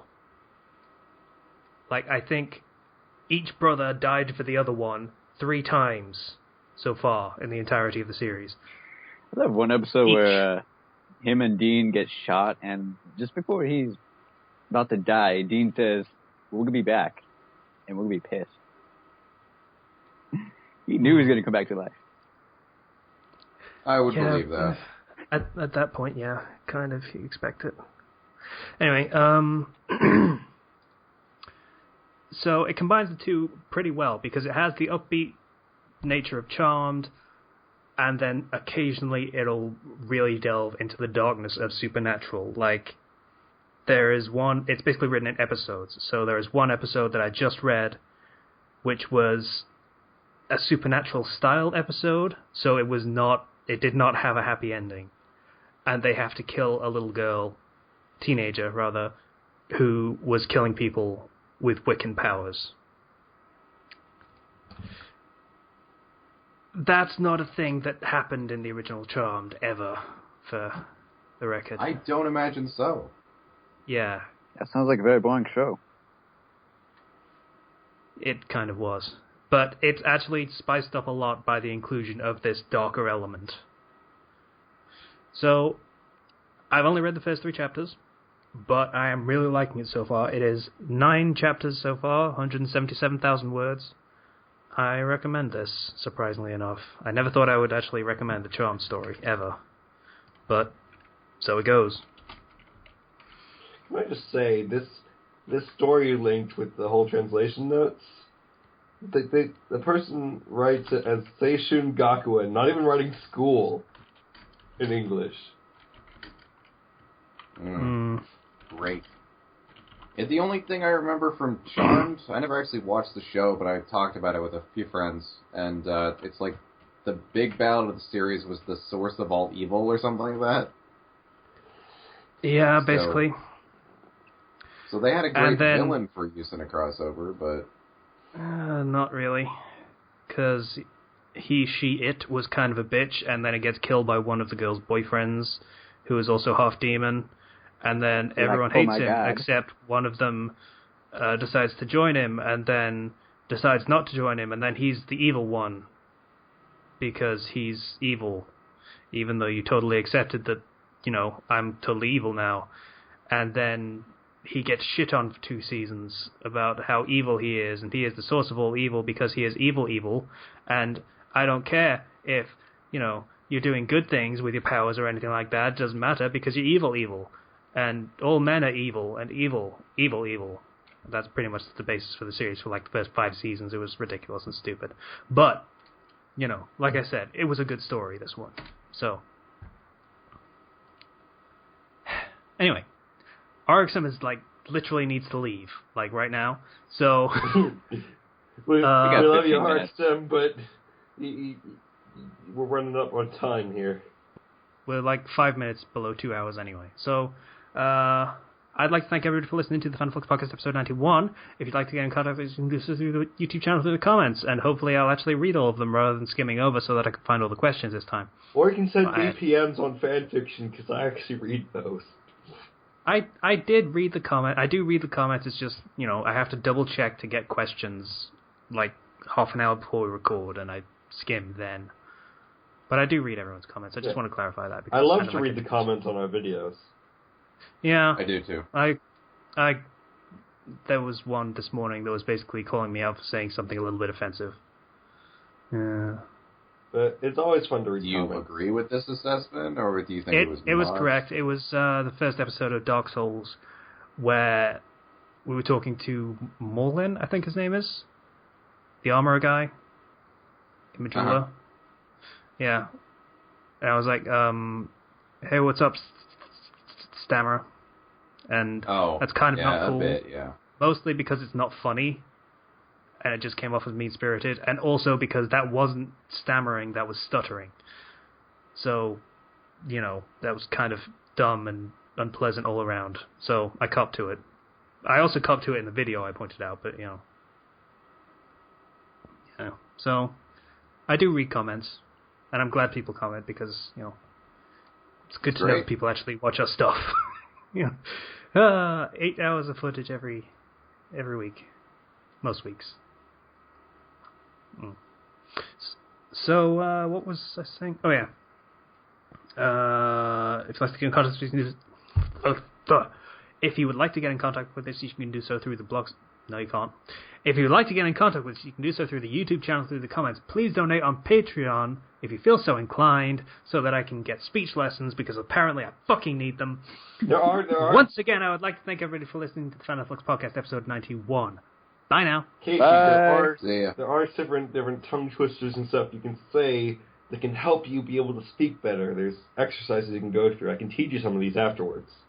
She sells seashells on the seashore. She sells seashells.